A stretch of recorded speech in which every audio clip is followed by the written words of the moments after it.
तो arteries basically वो blood vessels हैं जो कि हार्ट को बॉडी ऑर्गन, जो ब्लड को हार्ट से डिफरेंट बॉडी ऑर्गन्स तक लेके जाती हैं। वेन्स होती हैं वो ब्लड वेसल्स जो कि ब्लड को डिफरेंट बॉडी ऑर्गन से हार्ट में लेके आती हैं। अब हार्ट से ऑर्गन्स में जा रही हैं तो वो किस तरह का ब्लड जनरली कैरी करती हैं, तो मोस्टली जो वेन आर्टरीज होती हैं वो ऑक्सीजनेटेड ब्लड को कैरी करती हैं। दूसरी अगर वेन्स की बात करें तो मोस्टली जो वेन्स होती हैं वो डीऑक्सीजनेटेड ब्लड को कैरी करती हैं। अगर बात करें, अभी इसमें भी एक्सेप्शन होती है, तो ज़्यादातर जो आर्टरीज होती हैं वो ऑक्सीजनेटेड ब्लड को कैरी करती हैं accept pulmonary artery. Pulmonary artery, pulmonary जो टर्म है वो लंग्स से रिलेटेड है, और पल्मोनरी आर्टरीज वो आर्टरीज होती हैं जो कि हार्ट से जितना भी डीऑक्सीजनेटेड ब्लड है उसको लंग्स के अंदर लेके जाती हैं। और अगर वेन्स की बात करें तो डीऑक्सीजनेटेड ब्लड कैरी करती हैं, लेकिन जो पल्मोनरी वेन्स होती हैं वो ऐसी वेन्स हैं जो कि ऑक्सीजनेटेड ब्लड को लंग्स से हार्ट में लेके आती हैं। अगर हम प्रेशर की बात करें तो आर्टरीज के अंदर हाई प्रेशर होता है और स्पीड फास्ट होती है इसकी, इसमें जो ब्लड रन करता है उसकी स्पीड फास्ट होती है। अब ऐसा क्यों होता है? क्योंकि आर्टरीज होती हैं जो आर्टरीज जनरली हार्ट से इस तरह से कनेक्टेड होती हैं कि हार्ट पंप करता है और उस ब्लड को आर्टरीज के थ्रू बॉडी के डिफरेंट ऑर्गन्स तक पहुंचाता है, जिसकी वजह से वहाँ पर प्रेशर हाई होता है और स्पीड फास्ट होती है। इसके ऑपोजिट जो वेन्स होती है वहाँ पे प्रेशर लो होता है, क्योंकि जो ब्लड है वो ऑर्गन से हार्ट में आ रहा है और ऑर्गन्स पंपिंग नहीं कर रहे, तो वहाँ पर प्रेशर लो रहेगा और स्पीड स्लो रहेगी। अगर हम थिकनेस की बात करें तो जो आर्टरीज हैं, आर्टरीज थिक होती हैं और मोर इलास्टिक होती हैं, क्योंकि आर्टरीज डायरेक्टली ब्लड हार्ट से कनेक्टेड है और हार्ट पंप करेगा, वो प्रेशर क्रिएट करेगा और प्रेशर के थ्रू ही आर्टरीज के थ्रू रन ब्लड को रन करवाएगा। लेकिन अगर आर्टरीज थिक होंगी तभी वो प्रेशर को झेल सकेगा। अगर यहाँ पर थिकनेस कम होगी तो वो कभी भी बर्स्ट हो सकती है, तो उस बर्स्टिंग को से प्रिवेंट करने के लिए जो आर्टरीज हैं उसकी वॉल को थिक बनाया गया है। और ये मोर इलास्टिक होती हैं, क्योंकि जितनी ज़्यादा इलास्टिक होगी उतनी ज़्यादा वो पंपिंग कर सकेंगी। अगर उनके अंदर रिजिडिटी होगी तो वो पंपिंग नहीं कर सकेंगी। इसके ऑपोजिट जो वेन्स होती हैं, वेन्स थिन होती हैं, क्योंकि उनको डायरेक्टली बॉडी ऑर्गन से ब्लड को लेके आना है, तो थिन होंगी तो उस पर कोई प्रेशर नहीं पड़ रहा, तो उसके ऊपर कोई इफेक्ट नहीं पड़ेगा और ये लेस इलास्टिक होती हैं। अगर ल्यूमेन की बात करें तो आर्टरीज के अंदर ल्यूमेन इसका नैरो होता है। अब जो वॉल्यूम है, वॉल्यूम इसमें ज़्यादा है, ल्यूमेन नैरो होगा, क्योंकि जितना ज़्यादा प्रेशर हाई होगा उतना ज़्यादा वॉल्यूम कम होगा। ठीक है, तो इसका जो ल्यूमेन है वो नैरो होता है, जिसके थ्रू जो ब्लड है वो रन करता है। आपने एक लॉ पढ़ा होगा, Boyle's law, V is inversely proportional to P। तो जितना वॉल्यूम ज़्यादा होता है उतना प्रेशर कम होता है, जितना प्रेशर ज़्यादा होता है उतना वॉल्यूम कम होता है। ठीक है, तो ल्यूमेन नैरो होता है इनका। अगर हम वेन्स की बात करें तो इसके अंदर ल्यूमेन वाइड होता है। अगर हम बात करें इसकी प्लेसमेंट की कि जो आर्टरीज होती हैं वो कहाँ पर प्लेस्ड होती हैं, तो जो आर्टरीज होती हैं वो डीप सीटेड होती हैं बॉडी वॉल के अंदर, और इनके अंदर वॉल्व्स नहीं होते। अगर हम बात करें वेन्स की, तो वेन्स की अगर पोजीशन की बात करें तो सुपरफिशियल पोजीशन होती है, क्योंकि आप जनरली अगर आप अपनी बाजू देखें तो बाजू में आपको ब्लू कलर की ब्लड वेसल्स रन होती हुई दिखाई देंगी, ब्लड वेसल्स दिखाई देती हैं, वो क्या होती हैं? वेन्स होती हैं। उनकी जो पोजीशन है सुपरफिशियल है, वो अपर रीजन में होती हैं स्किन में। ठीक है, और जो आर्टरीज होती हैं वो डीप सीटेड होती हैं बॉडी वॉल के अंदर, और जो वेन्स होती हैं उनके अंदर वॉल्स प्रेजेंट होते हैं ताकि वो बैक फ्लो को प्रिवेंट कर सकें। अगर इसके स्ट्रक्चर की बात करते हैं तो स्ट्रक्चर में जो वेन्स होती हैं इनकी अगर हम लेयर्स की बात करें तो 3 लेयर्स हैं, tunica externa, tunica interna, tunica media. 3 layers हैं और अंदर इलास्टिक मेम्ब्रेन होती है और फिर बीच में ल्यूमेन होता है। तो जो वेन है, वेन्स के अंदर जो ल्यूमेन है वो ल्यूमेन वाइड होता है as compare to the arteries. ठीक है, और अगर थिकनेस की बात करें तो थिकनेस की जो आर्टरीज हैं इसकी थिकनेस ज़्यादा होती है और वेन्स की थिकनेस कम होती है। और इलास्टिक मेम्ब्रेन की बात करें तो आर्टरीज के अंदर इलास्टिक मेम्ब्रेन ज़्यादा डेवलप्ड होती है और वेन्स के अंदर कम डेवलप्ड होती है। ठीक है। अब ये ज़्यादा डेवलप्ड है तभी इसका ल्यूमेन छोटा हो जाता है, और इसके अंदर कम डेवलप्ड है तो इसका ल्यूमेन बड़ा रहता है। फिर बात करते हैं ब्लड की। अगर हम एक हेल्दी अडल्ट की बात करें तो हेल्दी अडल्ट में 5 से 6 लीटर तक ब्लड प्रेजेंट होता है। अगर ओरिजिन की बात करें कि किस तरह से ये ओरिजिनेट होता है, तो मेसोडर्मल ओरिजिन है इसका। जो हमारी मेसोडर्मल लेयर होती है एम्ब्रियो की, वहाँ से जो ब्लड है वो डेवलप होता है। अगर पीएच की बात करें तो ब्लड का जो पीएच है वो 7.36 से 7.42 होता है, तो स्लाइटली अल्कलाइन होता है।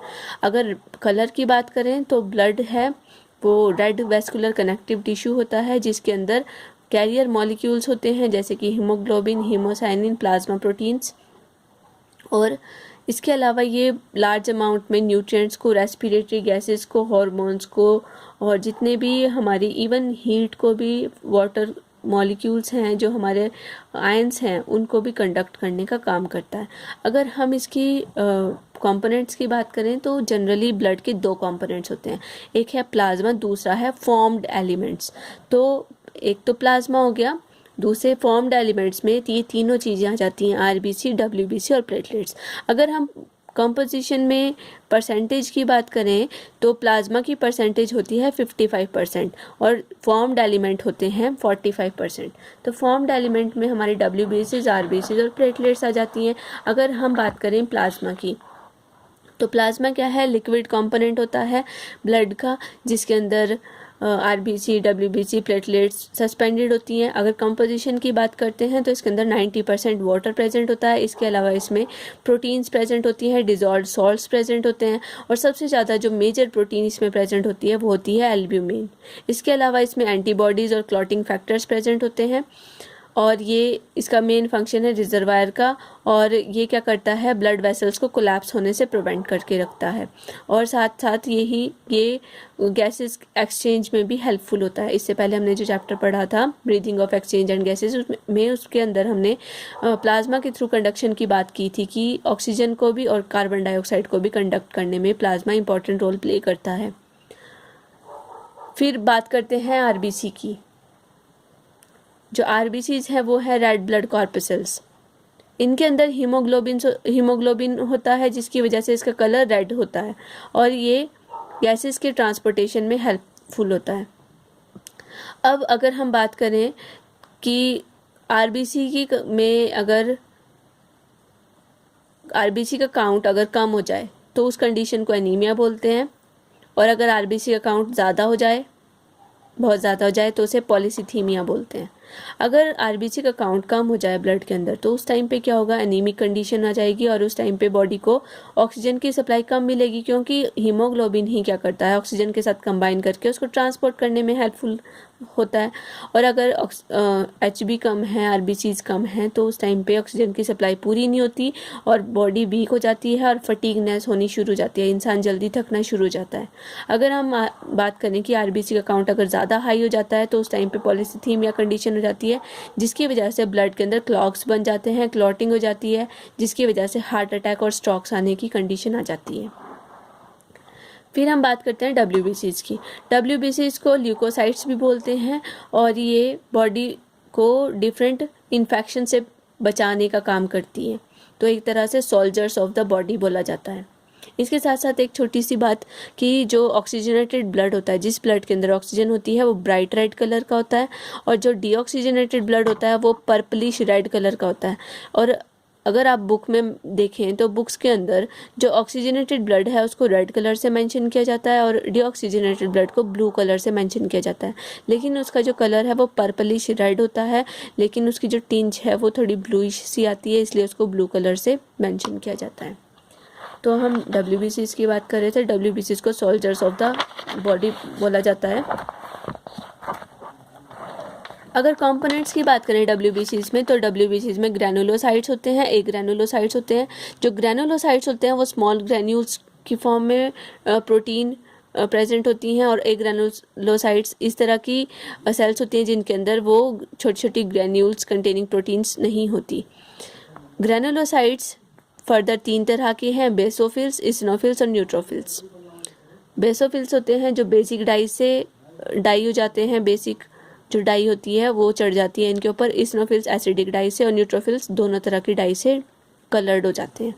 एक ग्रेनुलोसाइट्स फर्दर दो तरह की हैं, lymphocytes and monocytes. Lymphocytes B lymphocytes होती हैं और टी लिम्फोसाइट्स होती हैं। जो टी लिम्फोसाइट्स होती हैं वो एक तरह से इन्फेक्शंस को सेंस करके बी लिम्फोसाइट्स को ट्रिगर करती हैं कि बी लिम्फोसाइट्स एंटीबॉडीज़ बनाएं। और जो मोनोसाइट्स होती हैं वो डायरेक्ट फैगोसाइटोसिस करती हैं, मतलब अगर हमारी बॉडी के अंदर कोई भी एंटीजन आ जाए, कोई भी फॉरेन पार्टिकल आ जाए, तो मोनोसाइट्स क्या करती हैं, उसको एनगल्फ कर लेती हैं, उसकी फैगोसाइटोसिस कर देती हैं, उसको किल कर देती हैं, डिस्ट्रॉय कर देती हैं। इसके बाद बात आती है प्लेटलेट्स की। जो प्लेटलेट्स होती हैं उनको थ्रोम्बोसाइट्स भी बोलते हैं और इसका मेन फंक्शन होता है ब्लड क्लॉटिंग करना। अब ब्लड क्लॉटिंग क्या है? ब्लड क्लॉटिंग हमारे ब्लड की एक प्रॉपर्टी होती है। अगर ब्लड डायरेक्टली एयर के कांटेक्ट में आता है तो वहाँ पर क्लॉटिंग हो जाती है, मतलब वो जमना शुरू हो जाता है। तो उस प्रोसीजर को बोलते हैं ब्लड क्लॉटिंग या ब्लड कोआगुलेशन। अब जो ब्लड है वो एयर के कांटेक्ट में आना बहुत ज़्यादा ज़रूरी है क्लॉटिंग के लिए। अगर ब्लड एयर के कांटेक्ट में नहीं आता तो क्लॉटिंग नहीं होती, क्योंकि अगर ब्लड हमारी ब्लड वेसल्स में रन कर रहा है, अगर वहाँ पर ब्लड क्लॉटिंग करना स्टार्ट कर दे तो हमारा जो ब्लड है वो रन ही नहीं कर पाएगा, क्लॉटिंग हो जाएगी, हार्ट स्ट्रोक हो जाएगा। तो ब्लड हमारे नेचर में ब्लड की प्रॉपर्टी ही ऐसी बनाई कि ब्लड जब एयर के कांटेक्ट में आता है तभी उसकी क्लॉटिंग होती है। तो कई बार क्या होता है, जैसे चोट लग जाती है तो चोट लगने पे जो ब्लड है वो डायरेक्टली बाहर आता है।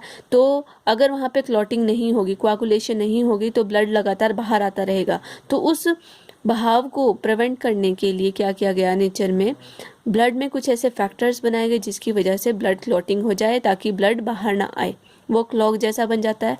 तो इसका मैकेनिज्म है, सबसे पहले क्या होता है, ब्लड क्लॉटिंग के लिए प्रोथ्रोम्बिन एक्टिवेटर फॉर्म होता है। ठीक है, सबसे पहले क्या है, जो इंजर्ड टिश्यू है, इंजर्ड टिश्यू बहुत सारी स्टेप्स होते हैं, आगे से आगे एक दूसरे को ट्रिगर करते हैं और जिसकी वजह से जो प्रोथ्रोम्बिन है वो एक्टिवेट होता है। हमारी बॉडी के अंदर 13 फैक्टर्स होते हैं जो ब्लड क्लॉटिंग करने में हेल्पफुल होते हैं। तो सबसे पहले तो क्या होता है, जो इंजर्ड टिश्यूज होते हैं वो प्रोथ्रोम्बिन को एक्टिवेट कर देते हैं। जैसे ही प्रोथ्रोम्बिन एक्टिवेट होता है वो क्या करता है, प्रोथ्रोम्बिन एक्टिवेटर क्या करता है, प्रोथ्रोम्बिन को थ्रोम्बिन में चेंज कर देता है। ठीक है, तो प्रोथ्रोम्बिन एक्टिवेटर एक मॉलिक्यूल होता है जिसको एक्टिवेट किया जाता है, वो इंजर्ड टिश्यू ही उसको सिग्नल देता है उसको एक्टिवेट करने के लिए। तो प्रोथ्रोम्बिन से थ्रोम्बिन बनता है और इसके लिए कैल्शियम बहुत ज़्यादा ज़रूरी होता है। तो कैल्शियम की प्रेजेंस में प्रोथ्रोम्बिन एक्टिवेटर प्रोथ्रोम्बिन को थ्रोम्बिन में चेंज कर देता है। जैसे ही थ्रोम्बिन बना, थ्रोम्बिन क्या करता है, फाइब्रिनोजन को फाइब्रिन मोनोमर्स में चेंज कर देता है। फाइब्रिनोजन सॉल्युबल प्रोटीन होती है, उसको फाइब्रिन में चेंज कर दिया जाता है जो कि इनसॉल्युबल फॉर्म होती है। जैसे ही फाइब्रिन के मोनोमर्स बनते हैं कि इनकी पॉलीमराइजेशन हो जाती है और इसका नेटवर्क बनना स्टार्ट हो जाता है। तो इस तरह से वो थ्रेड्स बनते हैं और उनकी इस तरह से पैकिंग हो जाती है और वो उस एरिया पे पैकिंग होती है जहाँ पर चोट लगी हो।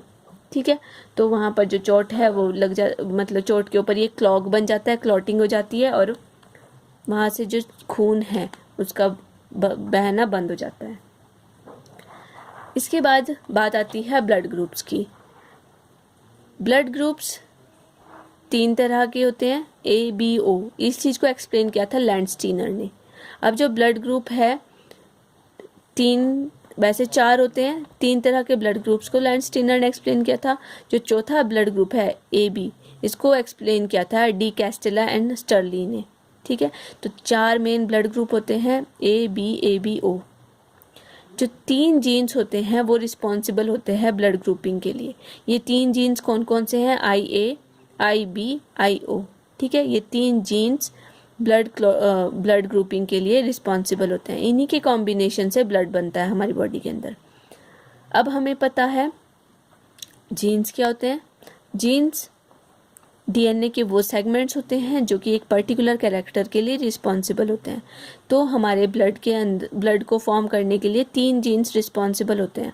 वैसे हमारी बॉडी के अंदर 2 जीन्स होते हैं, मतलब एक पेयर की फॉर्म में हमारी बॉडी में क्रोमोसोम्स होते हैं, उसमें एक कैरेक्टर के 2 जीन्स होते हैं, मतलब एलील्स होते हैं, उन्हें एलील्स बोला जाता है। आपने पढ़ी होगी 10th क्लास में इस चीज़ के बारे में भी। तो एक जीन की 2 अल्टरनेटिव फॉर्म्स होती हैं जिन्हें एलील्स बोलते हैं, लेकिन जो ब्लड है, ब्लड के 3 एलील्स होते हैं कॉम्बिनेशन में, ठीक है। तो हमारी बॉडी में डिपेंड करता है कौन से 2 एलील हैं जो डिसाइड करेंगे कि ब्लड ग्रुप कैसा है। अगर दोनों ही IA है तो ब्लड ग्रुप ए होगा, अगर IA नॉट है तो ए होगा, IB है तो बी होगा, IB नॉट है तो बी होगा, और IB है तो ए बी होगा। और इस कंडीशन को बोलते हैं कोडोमिनेंस, क्योंकि यहाँ पर ए ने भी अपने आप को एक्सप्रेस किया और बी ने भी अपने आप को एक्सप्रेस किया, तो दोनों क्या है, एक्सप्रेस कर रहे हैं अपने आप को, तो ए बी ब्लड ग्रुप यहाँ पे फॉर्म होगा। अगर दोनों में से कोई भी नहीं है तो ब्लड ग्रुप ओ यहाँ पर प्रेजेंट होगा। और इन्हीं फैक्टर्स के बेसिस पे हम बता सकते हैं कि पेरेंट्स का ब्लड ग्रुप क्या होगा और जो ऑफस्प्रिंग्स हैं उनका ब्लड ग्रुप क्या होगा। अब बात करते हैं एबीओ ब्लड ग्रुप्स की। अब एबीओ ब्लड ग्रुप्स में 2 तरह की प्रोटीन्स होती हैं, एक तो होती है एंटीजेनिक, दूसरी होती है एंटीबॉडीज़। अगर हम बात करें एंटीबॉडी की, एंटीबॉडी क्या है, ये गामा ग्लोबुलिन प्रोटीन्स होती हैं जो कि ब्लड प्लाज्मा में प्रेजेंट होती हैं और इन्हें प्लाज्मा फैक्टर भी बोला जाता है। दूसरी है एंटीजन। एंटीजन ग्लाइकोप्रोटीन्स होती हैं जो कि आरबीसी के सरफेस पे प्रेजेंट होती हैं। तो अगर हम एंटीबॉडी की बात करें तो एंटीबॉडी ए और बी 2 तरह की होती हैं, और जो एंटीजन है वो उन्हें हम कैपिटल लेटर से मेंशन करते हैं, तो ए और बी ये एंटीजन होते हैं। तो चारों ब्लड ग्रुप की बात करें तो चारों ब्लड ग्रुप में जो ए ब्लड ग्रुप वाला पर्सन होगा उसके अंदर एंटीजन ए होगा और एंटीबॉडी बी होगी, ठीक है। और जो बी होगा उसके अंदर एंटीजन बी होगी और एंटीबॉडी ए होगी, ये ऑपोजिट होता है, ठीक है। और ए बी के अंदर दोनों एंटीजन होंगे, ए और बी दोनों, लेकिन एंटीबॉडी कोई भी नहीं होगी। और ओ के अंदर कोई भी एंटीजन नहीं होता लेकिन एंटीबॉडीज दोनों भी दोनों होती हैं, ए और बी, ठीक है। अब इसी के बेसिस पे एक फैक्टर बन जाता है कि जो एंटीजन ए है, कैपिटल ए, वो स्मॉल ए यानी कि ए एंटीबॉडी के साथ इनकम्पैटिबल होता है, और जो कैपिटल बी है वो स्मॉल बी के साथ इनकम्पैटिबल होता है, ठीक है। तो इस कंडीशन में क्या है, अगर ए एंटीजन वाला पर्सन है तो उसकी बॉडी में एक ग्लाइकोप्रोटीन है, अगर उस पर्सन को बी बॉडी मतलब बी एंटीजन वाला यानी कि बी ब्लड ग्रुप वाला पर्सन ब्लड दे देता है तो उसकी बॉडी उस चीज़ को एक्सेप्ट नहीं कर सकती, क्योंकि उसकी बॉडी के अंदर ए एंटीबॉडीज़ होंगी और उसके अंदर ए एंटीजन है, तो इन दोनों में क्या हो जाएगी, कोआगुलेशन हो जाएगी और ब्लड क्या हो जाएगा, कोआगुलेट हो जाएगा, तो वो पर्सन सर्वाइव नहीं कर सकेगा। इसी तरह से जो बी वाला पर्सन है उसको बी एंटीबॉडी वाला यानी कि अगर उसको ए ब्लड ग्रुप वाला पर्सन अपना ब्लड दे देता है तो उसका ब्लड ग्रुप उसके लिए कंपैटिबल नहीं होता। तो इस कंडीशन में क्या होता है, जो ए पर्सन है वो सिर्फ ए वाले पर्सन को ही ब्लड ग्रुप मतलब ब्लड डोनेट कर सकता है और ए बी वाले को ब्लड डोनेट कर सकता है, क्योंकि ए बी वाले के अंदर दोनों एंटीजन्स हैं लेकिन एंटीबॉडी कोई भी नहीं होती। तो इसको चाहे ये वाला दे दे चाहे ये वाला दे दे तो इनके अंदर कोई भी दिक्कत नहीं होगी, ये दोनों ब्लड ग्रुप वाले को से ब्लड को एक्सेप्ट कर सकता है। तो ए वाला भी इसको ब्लड दे सकता है, बी वाला भी दे सकता है। तो ए वाला किसको दे सकता है, सिर्फ ए वाले को और ए बी वाले को, और बी वाला वो बी वाले को दे सकता है और ए बी वाले को दे सकता है, ठीक है। और ए बी वाला सिर्फ ए बी वाले को ही ब्लड ग्रुप दे सकता, ए बी ब्लड ग्रुप वाले पर्सन को ही ब्लड दे सकता है, क्योंकि अगर वो ए को देगा या बी को देगा तो उन पर्सन के अंदर क्या हो जाएगी, कोआगुलेशन हो जाएगी, उनका ब्लड क्लॉट हो जाएगा। और ओ वाले की कंडीशन में क्या होता है, इसके अंदर कोई भी एंटीजन नहीं होता लेकिन एंटीबॉडीज दोनों होती हैं। तो इस कंडीशन में वो सिर्फ वो ए को भी ब्लड ग्रुप दे सकता है, बी को भी दे सकता है और ए बी को भी दे सकता है, लेकिन ले किसी से भी नहीं सकता, ठीक है। तो जो ए बी है यहाँ पर तो डोनर की बात आ गई, डोनेट कर सकता है ये ए को और ए बी को, बी ए बी को और ए बी को, ए बी को, ओ सबको। और अगर रिसीव करने की बात करें तो ए से रिसीव कर सकता है और ओ से रिसीव कर सकता है, बी से रिसीव कर सकता है और ओ से रिसीव कर सकता है, और ए से भी रिसीव कर सकता है, बी से भी रिसीव कर सकता है, ए बी से भी रिसीव कर सकता है और ओ से भी रिसीव कर सकता है, और ओ सिर्फ ओ से ही रिसीव कर सकता है। तो इस बेसिस पे जो अगर डोनर की बात करें तो जो ओ है वो यूनिवर्सल डोनर होता है और ए बी यूनिवर्सल रेसिपिएंट होता है।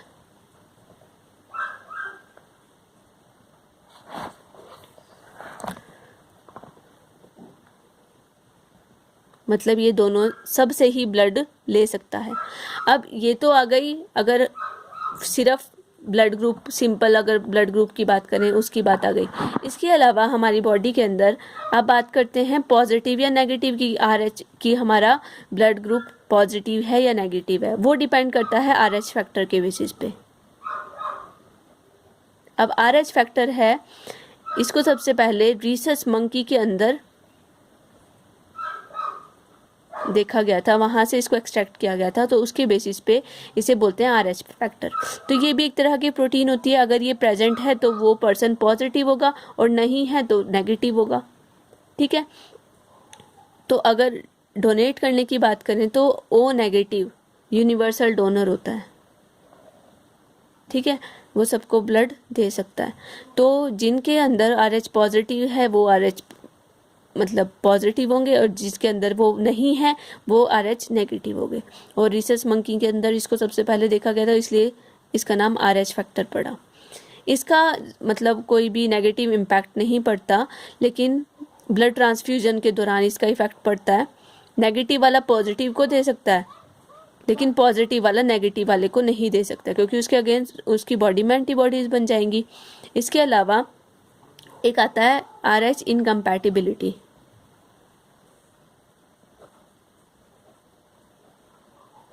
सिर्फ इस केस में दिक्कत आती है। इस केस में क्या होता है, जो फीमेल है, फीमेल अगर नेगेटिव है, ठीक है, और मेल अगर पॉजिटिव है, अब जो RH फैक्टर है उस कंडीशन में क्या है, ये RH फैक्टर का होना एक रिसेसिव कैरेक्टर होता है। तो इस कंडीशन में क्या है, अगर किसी एक पर्सन मतलब फीमेल की मैरिज हो जाती है एक ऐसे मेल से जो पॉजिटिव है लेकिन फीमेल नेगेटिव है, तो उस कंडीशन में क्या होता है, जो फर्स्ट चाइल्ड होगा, इनके जो भी जितने भी बच्चे होंगे ना वो सारे RH पॉजिटिव होंगे। तो इस केस में क्या होता है, जो फीमेल का फर्स्ट चाइल्ड होगा, फर्स्ट चाइल्ड जब वॉर्म में होगा तो वॉर्म के अंदर प्लेसेंटा से कनेक्टेड है। ठीक है, तो उस टाइम पे कोई दिक्कत नहीं होगी, वो धीरे धीरे उसकी बॉडी में ग्रो कर रहा है, RH पॉजिटिव वॉर्म। ठीक है, अब जैसे ही वो फीटस डेवलप हो जाएगा, जैसे ही पार्चुरेशन होगी, डिलीवरी होगी, डिलीवरी के दौरान प्लेसेंटा को कट किया जाएगा, उस टाइम पे क्या होगा, जो फीटस है, ये चाइल्ड है, उसका जो पॉजिटिव ब्लड है वो बॉडी मदर की बॉडी में एंटर कर जाएगा, कहीं ना कहीं मदर बॉडी के साथ कांटेक्ट में आएगा, जिसकी वजह से मदर की बॉडी में एंटीबॉडीज बन जाएंगी। किसके अगेंस्ट, पॉजिटिव के अगेंस्ट, क्योंकि इसकी बॉडी नेगेटिव थी और इसने RH पॉजिटिव के अगेंस्ट अपनी बॉडी के अंदर एंटीबॉडीज बना दी। अब इसका इफेक्ट कब पड़ेगा, इसकी बॉडी में एंटीबॉडीज बन गई, जैसे ही सेकंड प्रेगनेंसी होगी,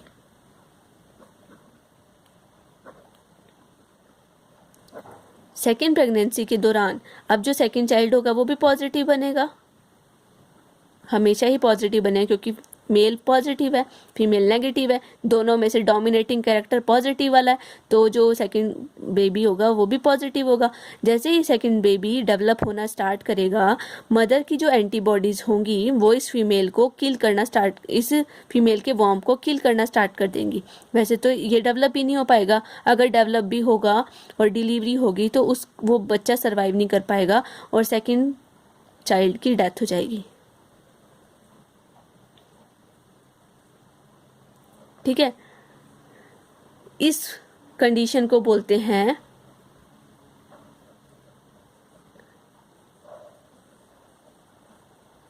एरिथ्रोब्लास्टोसिस फेटालिस।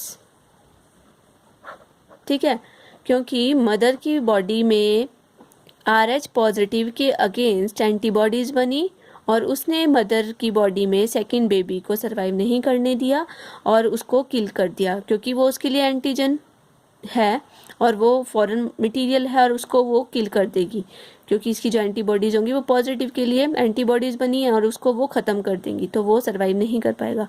तो इसको, तो फॉरेन में तो ऐसा होता है जब मैरिज होती है तो ब्लड ग्रुप मैच किए जाते हैं, जैसे हमारे यहाँ कुंडलियाँ मैच की जाती हैं, वहाँ पर ब्लड ग्रुप मैच किए जाते हैं। और कभी ऐसी कंडीशन हो, और हमेशा ऐसा होता है अगर फीमेल पॉजिटिव है मेल नेगेटिव है तब ऐसा कुछ नहीं होगा, कोई दिक्कत नहीं होती, लेकिन अगर फीमेल नेगेटिव है मेल पॉजिटिव है तब ऐसी कंडीशन आती है। और इस केस में भी ऐसा होता है कि जो फीमेल है, फीमेल को भी रोगम एक मतलब इंजेक्शन दिए जाते हैं RH एंटीबॉडीज़ के। तो उस कंडीशन में क्या होता है, जो मदर की बॉडी में फर्स्ट प्रेगनेंसी के बाद ही इंजेक्शन दे दिया जाता है, तो उस टाइम पे मदर की बॉडी में जो एंटीबॉडीज़ होंगी ना, वो जो इम्यूनोग्लोबिन जो थेरेपी दी जाती है, तो वो क्या करते हैं, उस इंजेक्शन के थ्रू उस एंटीबॉडीज़ को किल कर दिया जाता है, ताकि जब सेकेंड प्रेगनेंसी हो तो उस टाइम पे भी फर्स्ट प्रेगनेंसी जैसी कंडीशंस आए। ठीक है, तो एक इसमें इंजेक्शन है रोगहम। ठीक है, RHO IG थेरेपीज़ को बोलते हैं, ये प्रोवाइड की जाती है। और पहले के टाइम में तो कोई इलाज नहीं होता था, तो ऐसे बोलते थे कि एक ही बच्चा है और बाद में जो बच्चे हैं वो मर जाते हैं, तो वो इसी की वजह से होता था और मिसकैरेज हो जाता था। लेकिन अब इस चीज़ को डायग्नोस कर दिया गया है और इसके लिए ट्रीटमेंट भी अवेलेबल है। तो रोगम अब प्रोवाइड किया जाता है, इंजेक्शन लगाया जाता है, तो एंटीबॉडीज़ जो फर्स्ट प्रेगनेंसी के बाद होती हैं, डेवलप होती हैं, उसको किल कर दिया जाता है और सेकंड प्रेगनेंसी आराम से हो जाती है, मतलब उसमें कोई भी ऐसी दिक्कत नहीं होती और सेकंड जो चाइल्ड है वो भी सरवाइव करता है। ठीक है, इसके बाद आता है हार्ट की फंक्शनिंग और हार्ट का स्ट्रक्चर, उसको हम नेक्स्ट लेक्चर में कंटिन्यू करेंगे। Thank you class.